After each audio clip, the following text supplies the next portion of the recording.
दिल्ली सरकार की OBC list में जाट समाज का नाम आता है। केंद्र सरकार की एक ओबीसी लिस्ट है। केंद्र सरकार की ओबीसी लिस्ट में दिल्ली का जाट समाज नहीं आता। तो दिल्ली यूनिवर्सिटी में जब बच्चे एडमिशन लेने जाते हैं तो उसमें दिल्ली के जाट समाज को रिजर्वेशन नहीं मिलता। दिल्ली यूनिवर्सिटी के कॉलेज में जाते हैं तो दिल्ली के जाट समाज को रिजर्वेशन मिलता है।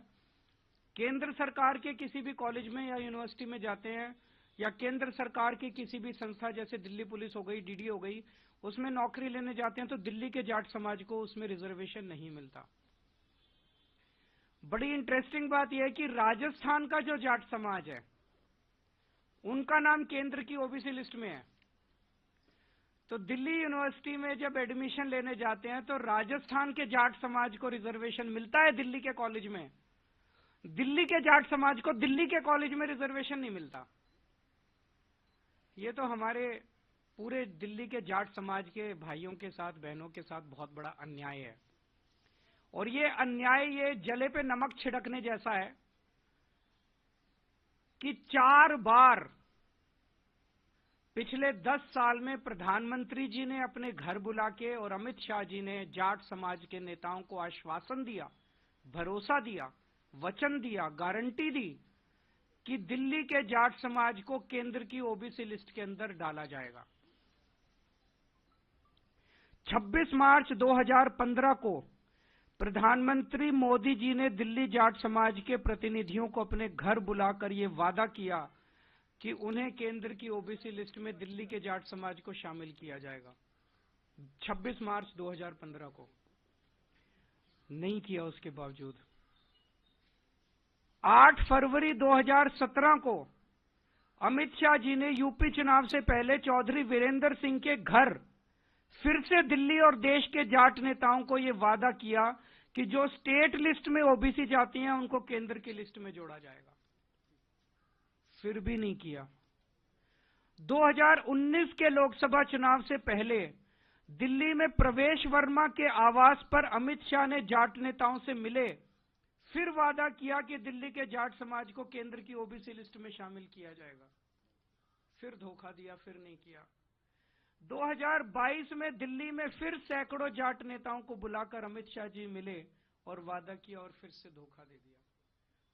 तो पिछले 10 साल में 4 बार, 3 बार दिल्ली के देश के गृह मंत्री ने और 1 बार देश के प्रधानमंत्री ने पूरे जाट समाज को बुला के बोला, अगर प्रधानमंत्री और गृह मंत्री झूठ बोलेंगे, अगर प्रधानमंत्री और गृह मंत्री अपने वादे को पूरा नहीं करेंगे, अगर प्रधानमंत्री और गृह मंत्री को जाटों की याद केवल चुनाव के पहले आती है, आप देख रहे हो हर चुनाव के पहले जाट समाज को बुलाते हैं, कहते हैं वोट दे दो, इस बार वोट दे दो, अगली बार कर देंगे, इस बार वोट दे, और कभी नहीं करते, कभी नहीं करते।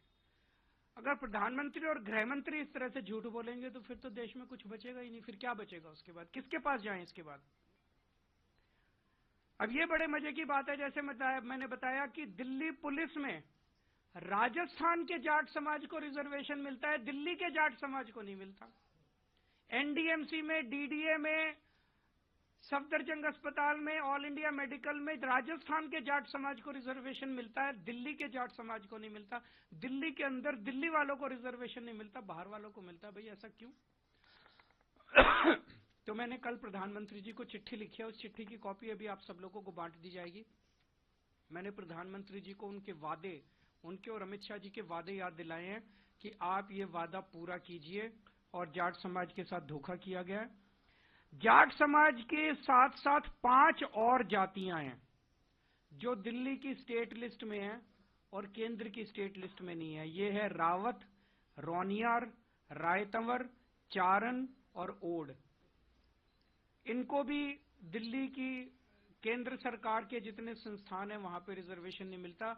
ये भी दिल्ली की ओबीसी लिस्ट में है, केंद्र की ओबीसी लिस्ट में नहीं है। तो जाट समाज के साथ साथ इन अन्य 5 जातियों को भी इसमें शामिल किया जाए ताकि इन जातियों के युवाओं को भी शिक्षा में और रोजगार में उचित अवसर केंद्र सरकार के संस्थानों में भी मिलने लगे।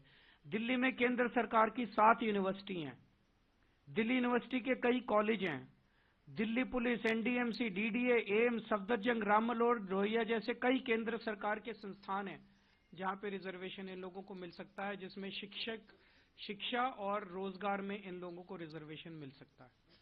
तो हमारा निवेदन है कि जो धोखा 10 साल से भारतीय जनता पार्टी दिल्ली के जाट समाज को देती आ रही है, वो धोखा देना बंद करें, अपने पुराने वादे पूरे करें, और अगर पूरे नहीं करेंगे तो आज केजरीवाल दिल्ली के पूरे जाट समाज को ये वादा कर रहा है कि मैं आपके लिए संघर्ष करूंगा और मैं केंद्र सरकार से करवा के लेके आऊंगा, चाहे मुझे इसके लिए जो मर्जी करना पड़े। अगर कोई प्रश्न है तो आप बताइए। दिल्ली का चुनाव आम आदमी पार्टी और बीजेपी के बीच में है, ये इंडिया गठबंधन का चुनाव नहीं है। जो भी हमें समर्थन मिल रहा है, मैं उन सभी पार्टियों का दिल से शुक्रिया अदा करता हूं। वो हमें समर्थन दे रहे हैं। ममता दीदी ने समर्थन दिया और अखिलेश जी ने समर्थन दिया। मैंने इसमें मीडिया में ही देखा है कि शायद ठाकरे जी की भी पार्टी शायद समर्थन दे रही है। मैं सब लोगों का शुक्रिया अदा करता हूं, जो जो हमें आशीर्वाद दे रहे हैं, जो जो हमें समर्थन दे रहे हैं। कर लें, वो बस केस ही करने के लिए। वो बीजेपी उनको कहती है, वो तो बीजेपी का मोहरा है। बीजेपी कहती है चेस के अंदर एक कदम चल तो वो एक कदम चलता है, वो कहते हैं 2 कदम चल तो वो 2 कदम चलता है, वो कहते हैं राइट मुड़ जाओ तो वो राइट मुड़ जाता है, वो कहते हैं लेफ्ट मुड़ जाता है, वो कहते हैं केस कर क्या तो वो केस करता है, वो कहते हैं इन आदमियों को खरीद ले तो वो आदमियों तो वो तो।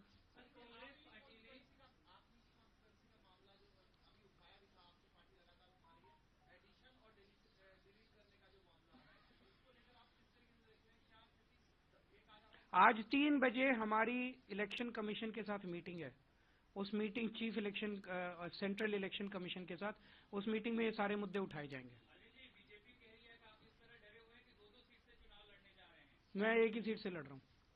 Thank you.